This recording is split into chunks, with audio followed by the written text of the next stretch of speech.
Glad you're here. We are going to make a whole chicken. Super simple, super quick. Just get yourself a whole stick of butter and take it out of the fridge anytime you're thinking about it before you're ready to cook your chicken. Contrary to popular belief, words are hard. You can leave butter out on the counter as long as it's covered so it doesn't get dust. It's fat. Fat is naturally antimicrobial. Words! They're hard. Fat is naturally antimicrobial, antibacterial, antifungal.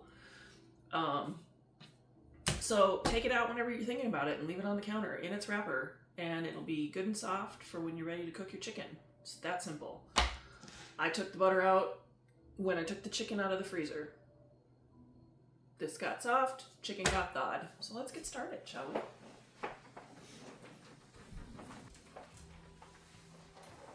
All right, my oven is preheating to 350. I've got some old veggies in the fridge that I'm going to use because I'm just going to stuff the chicken with them. I'm not going to actually eat them. They're just for flavor. So I'll clean up whatever is dried out and maybe a little moldy. I don't like to waste things, so we're going to get what we can out of that. I have a fresh new onion and some janky carrots that we're also going to use. And of course, our chicken. It's just a whole chicken, no giblets, so there's nothing you have to take out from the inside, which I actually prefer it with because I like to make gravy out of them, but that's for a whole other video. I am just going to use my largest cast iron frying pan.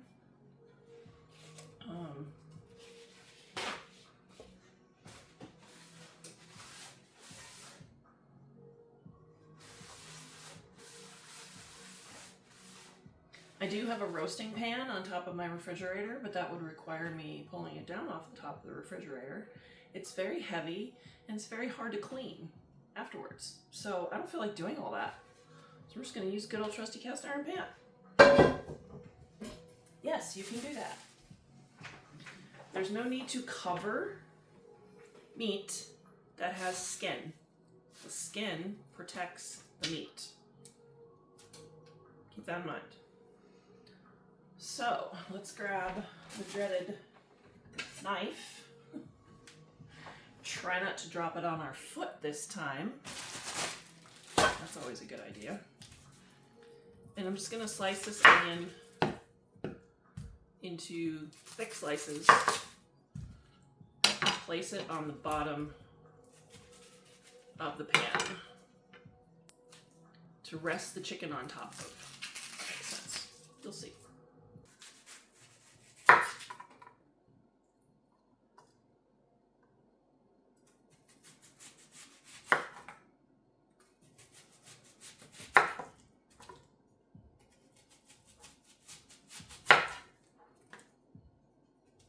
The reason why I use the onion and the old celery and carrots is because I don't like things going to waste. If I don't use them in something, I put them in a compost bin and turn them into compost for the garden. But also the flavor. Stuffing the chicken with the carrots and the celery is going to emit flavor inside the chicken. Putting the onions on the bottom elevates the chicken up off the bottom of the pan and also creates flavor in the drippings that are going to end up in the bottom of the pan, which we are then going to turn into gravy. So I am just going to take these and arrange them on the bottom of the pan like so. Oven's ready.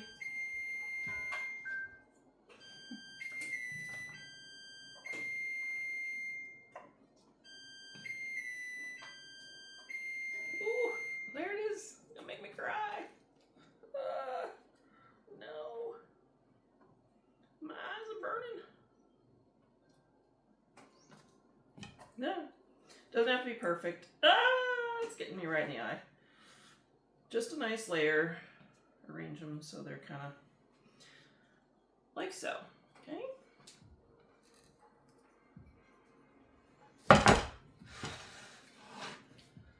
Now, oh Lord, have mercy. Getting me in the eyeballs. Gonna mess up my fresh makeup.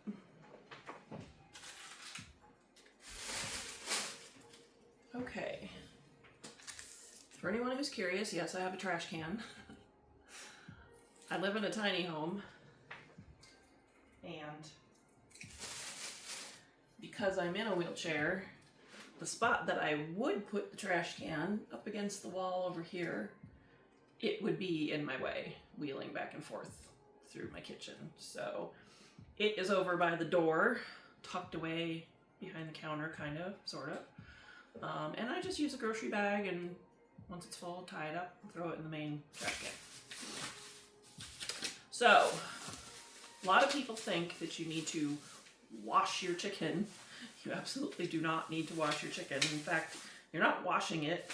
You are rinsing all of the juices and whatever else all around. It's splashing all around your sink. So you're actually kind of throwing it around in that general direction, which is not a good idea. But hey man, if you want to rinse your chicken, okay? I'm not here to judge. The dreaded knife that cut my foot open the other day now doesn't want to even cut this packaging, so that's good. That's nice of you. Where's my shears? Lord have mercy. Okay. Well. Alrighty. This one is already nicely tied up a little bit with some string.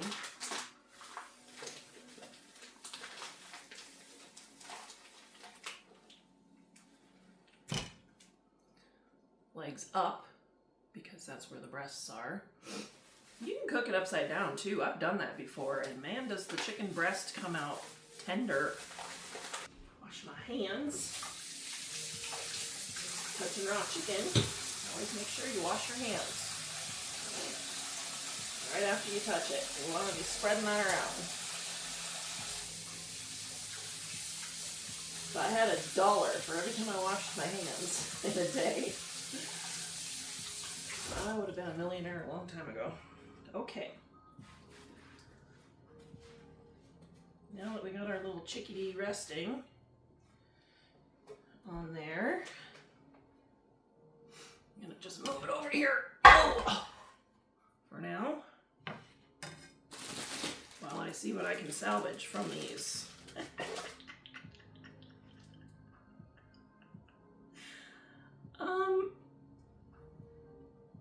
I feel like that's inappropriate in a way, but it is just a carrot after all.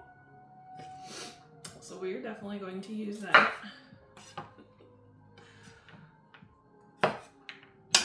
Usually, I put a little bowl or a big bowl on the counter, and I use that for my scraps. So I'm not constantly throwing everything in the garbage. And I don't want to throw this in the garbage. I want to use it for compost.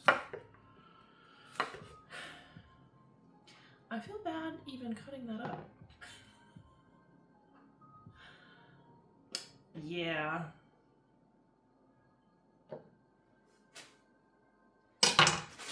Alright. I'm not peeling these because, again, I'm not eating them. These have already been washed previously, which is why the bag is open. I've used them before, and they've just been sitting in my fridge, and I just don't want them to go to waste. There's good flavor left in these, and they can go inside the chicken and emit that flavor. Yeah, they're fine. And be put to good use. Plus, afterwards, after I eat the chicken, I'm going to make it into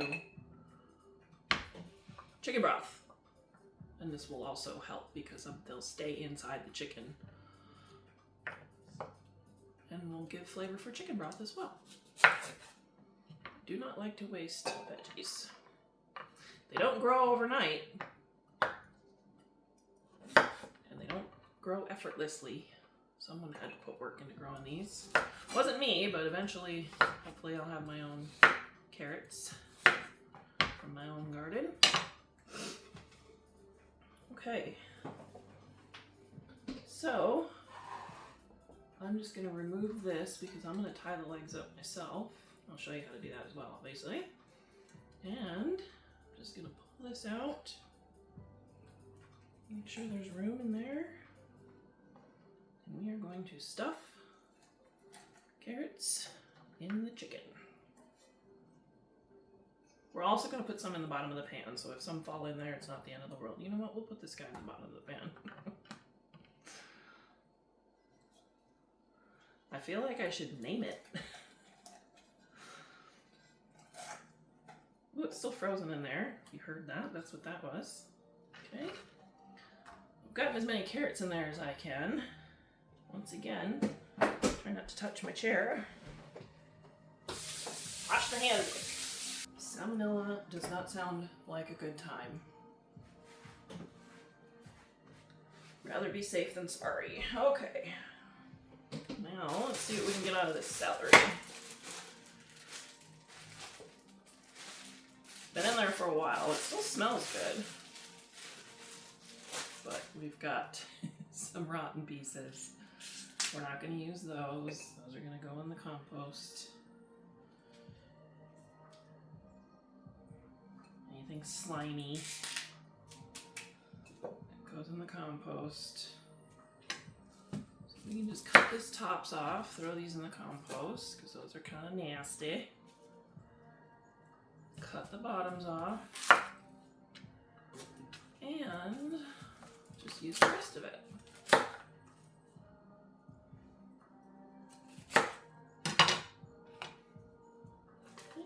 Work. And we're just going to toss this around the edges as well. Because we can. And it's good flavor. And try to get some inside the chicken too, even though we're running out of room in there. Now, remember that if you do stuff your chicken, it's going to take longer to cook. Because you've removed that air cavity inside. That would normally get hot with air and cook the chicken faster.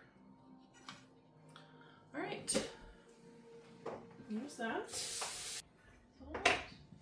Pepper.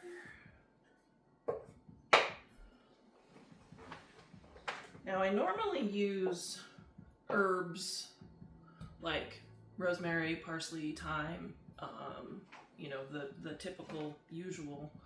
But for this particular chicken, I have a different idea. Alright, so for funsies, I'm going to use some garlic, some cayenne. Use sparingly if you're sensitive to heat. It's very hot, but I like heat, so I use quite a bit actually. Just remember, it's hot. And some smoked paprika. Need a bowl.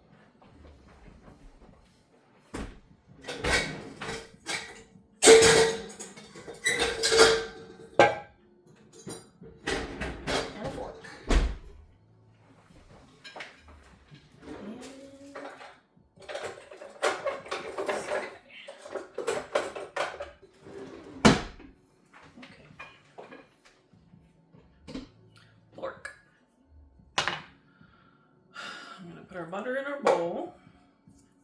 Okay. Makes your life a whole lot easier. Your bread is good and soft. Or bread. I give up on the words today. They're just escaping me. When your butter is good and soft. I do have another bread recipe I'm going to put up for commenter who asked if I could make the artisan bread softer. Her husband has a hard time with crunchy things. I understand that completely. I've got some bad teeth myself. So I will definitely do that one of these days pretty soon. So I'm gonna do a tablespoon and a half. Just, you know, when it comes to spices, you just measure with your heart. But for someone who may be new at this, I did about a tablespoon of garlic powder. And we will do about another tablespoon of smoked paprika. Actually, I'm going to do about a tablespoon and a half, maybe 2. There, tablespoon and a half. And of course, I will put the measurements that I used in the description. And then with the cayenne pepper, I'm just going to...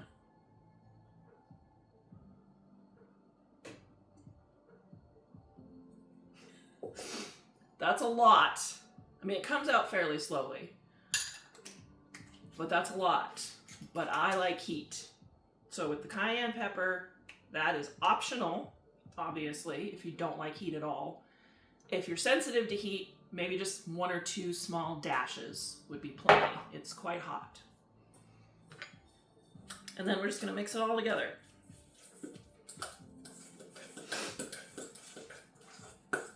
Oh, you know what?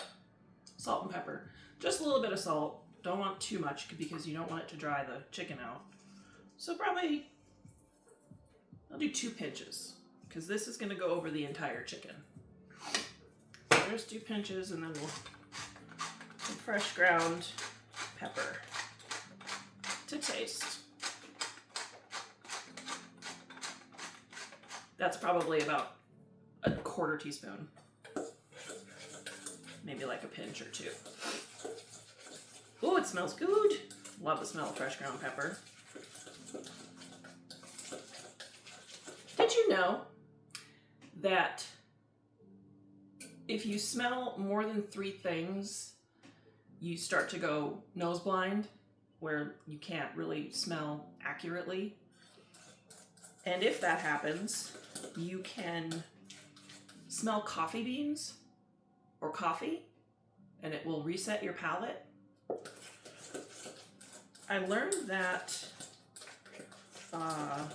years and years and years ago at a candle store. I believe it was Yankee Candle. Oh, remember Yankee Candle? I think they still make those, right? Either way, we were in a Yankee Candle store, and they had little containers of coffee beans, you know, sporadically around the store. And I remember asking the young lady that was working there, I said, what's up with the coffee beans? And she said, well, that's so that after you smell 3 candles, you'll want to take a sniff of coffee beans because it'll reset your palate, and then you'll be able to smell the other candles that you smell after that better. So I just thought that was interesting. A little fun, unnecessary factoid. Okay. That is mixed up. I'm going to have to put this on my lap so that it's not flopping all over the counter and I can see what I'm doing. All that good stuff. So I apologize if you can't really see. I'll back up a little bit here. But we're just going to spread this all over the chicken skin. Like so. Okay? I should have dried this off with a paper towel. At least dabbed it a little bit. I'm going to do where I haven't put butter yet. It spreads on better if the skin is a little more dry. It sticks to the skin better, I should say. So we'll just dab it a little bit. Okay.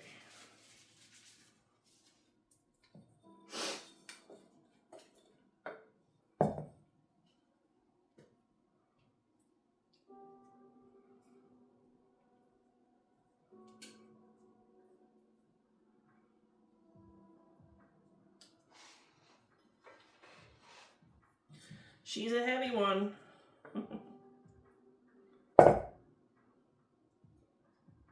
Just keep that in mind. It's going to be heavy between the chicken and the pan. Now, I have my oven preheated to 350, but If you are planning on going somewhere, you need to maybe run some errands, and you just want this to cook while you're gone and you don't want it to burn, as long as you're not gone more than like 2 hours, you can put the oven on 325 and it will cook slower. And that way you can maybe, or go out in the garden, you know, just let her cook. Let the oven do the work for you while you're doing other things. You can do that too. Because this will take, I threw the packaging away. I'm not exactly sure how heavy this bird is, probably a couple pounds. So it'll take at least a couple hours to cook. I will put it in the description, obviously, how long to cook a chicken depending on its weight and the temperature of the oven. So now what we need to do, oh, that's a heavy bird, is, here's a little trick for you. If you don't have twine, like kitchen twine, I don't like using twine. It kind of feels off to me to use twine that's probably going to release a little bit of flavor into the chicken. Never really noticed it, but it's just a weird thing I have. I use tin foil, and you just pull out about that much. Make sure you rip it off nice so you don't wreck it. Fold it. Fold it in half again. Make yourself like a tinfoil rope. Just kind of crunch it, and then we're going to take the legs and we're going to tie them together. Just like so. Just put it under there, wrap it around, and twist. Like a twist tie, but tinfoil, so you're not introducing plastic or rope into your chicken. All right, there we go. Okay, now I'm gonna wash my hands again because I touched the chicken. I am just gonna put a tiny bit of water at the bottom of the pan.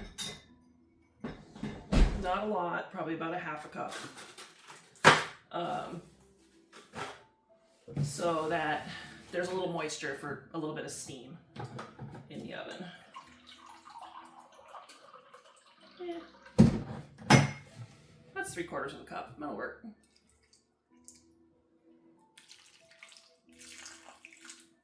That should be enough. Yeah, about 3/4 of a cup for this size chicken. Everything we got going on here. Okay. Then we pop this in the oven just as it is. And let her cook.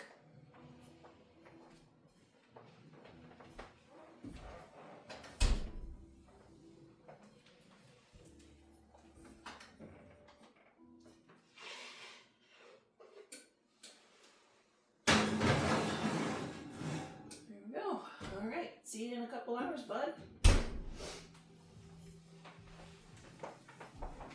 And of course, I will come right back here and show you when it's all done. It is smelling really good in here, y'all. Yes, I need to clean my oven.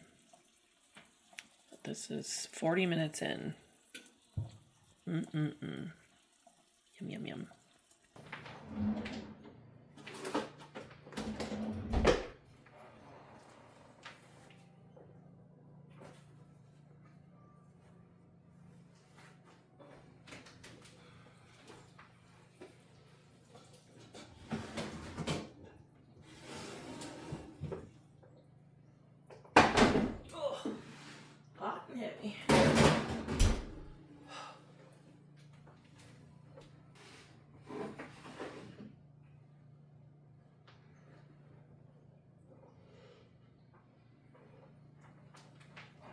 Obviously need to be very careful right now. There she is. Look at that. Oh my goodness. Looks so good. All right. So that is done. Yum yum. I also have in a separate video that's also going up soon, I am proofing some dough for a softer artisan type recipe. For a commenter who her husband can't really handle crunchy food, or crunchy bread I should say, that's what she said. So yeah, I put together a little recipe for her and for anyone else who wants the same type of easy, quick, low effort bread as the artisan bread, but with a softer crust. So that is also on my channel, either now or soon. So looking at this chicken underneath here, I can see the juices are running clear under there. Ooh, yum, yum, yum. I'm gonna let it cool a little bit before I mess with it because it's been in the oven for over 2.5 hours, I believe. 2.5 hours.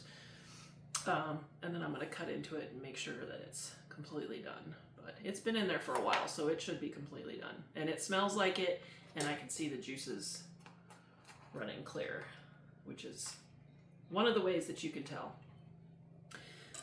You could always use a meat thermometer. 165 degrees internal temperature is where you want it to be. I don't have one. I've never used one because I just eyeball it. I always usually just know. I usually can tell by the smell of something when it's done. And once I cut into it, we will make sure that there's no pink at the bone, which there's not gonna be. She's cooked. And I'm a lot of things, but patient is not one of them. So I want to dig into this because it just is looking entirely too good. And I'm hungry.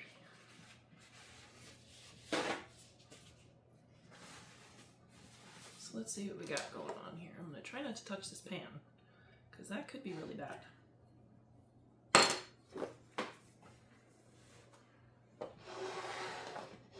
Move this way so I have a chicken breast that's closer to me. Okay. Now this you can just scrape off. This is just the seasoning that stayed on top. Oh, looks so good. Oh yeah, she's cooked, guys. She's cooked. Oh, she's so cooked. Cooked so well too. It's so tender. Look at this. I had a proper fork. Look, it's just falling apart. Look at that. So yummy. Give it a taste.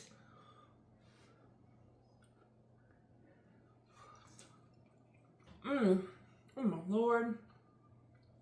That is primo right there. Oh my goodness. Oh. Yeah. You know, what takes the most time, again, on this is just the cook time. Just to make sure that it's, completely done. As you saw, it took hardly any effort to throw this together. And the best part is, when I'm done with all the chicken, I'm going to use the carcass to make chicken broth. Homemade chicken broth. Nothing better than that.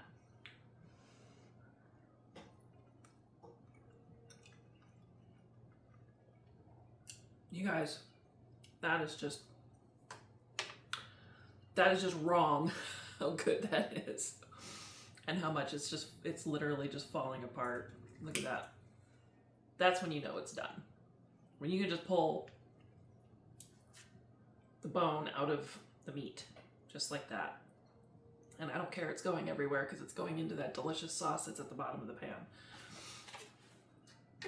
I also may make a little gravy out of that sauce, but we'll see. It's been a pretty busy day. I still have to finish the bread and the bread video, so I'm gonna do that. Continue to let this cool off, and I'll see you guys in the next video. I hope you have a wonderful weekend or a wonderful day, whatever it is you're experiencing while you're watching this. Oh, and if you like these videos and you like my recipes and my style, I would love it if you would. What is it about today? What is it about today? My mouth don't want to work right. The words just do not want to come out of my mouth. If you like what you see and what I've... If you like these videos and you like what I'm teaching, oh my God, I give up. If you like my videos, please subscribe. There. How hard was that? Apparently really freaking hard. Okay.